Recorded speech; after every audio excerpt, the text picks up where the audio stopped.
Hi guys, sa mga nagtatanong kung bakit daw po ako nag-resign. Sasagutin ko na po guys kasi ang dami nagsabi ng ganda daw ng trabaho ko, bakit po ako nag-resign. At yun na nga po, ito na po, sasagutin ko na po. Kaya po ako magre-resign kasi may dumating po na big opportunity sa life ko. Kaya di na ako nagtumpik-tumpik na i-grab ko kasi sayang din naman. Sabi ko nga, hanggat bata pa ako at hindi pa ako lumalagpas sa kalendaryo, lahat ng opportunity i-grab ko. Kasi hindi ako yung tipong tao na makokontento kung anong meron ako. Syempre, may pamilya din ako. At saka hindi na po ako pabata. Patanda na po ako. Hindi naman ibig ko sabihin patanda. I mean, nagkaka-age na tayo, nagmamature na tayo. Kailangan natin mag-invest, mag-ipon. Kasi, kung dumating man yung time na tayo ay nasa, sa edad na, halimbawa, yung matanda na tayo, ganun for short.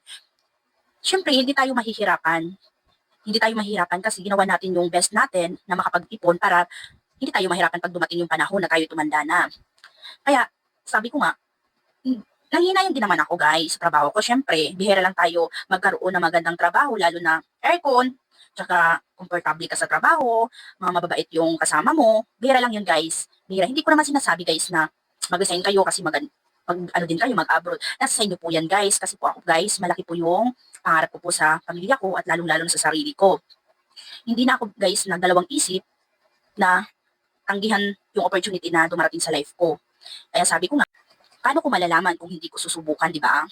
Sabi nga ng mga matatanda, habang bata pa, mag-ipon ka. Kasi hindi naman yan para sa iba, para naman yan sa sarili mo. Tama nga yun, guys. Sa 2 years ko din na nagtrabaho, guys, kung dito lang tayo talaga sa Pilipinas, guys, wala tayong mapapala, guys. Kasi, unang-una, ang kunti na lang nga ng sahod natin, ang tataas pa ng bilihin. Di ba? Kaya, wala talaga, guys, magtatagal dito sa Pilipinas na working dahil sa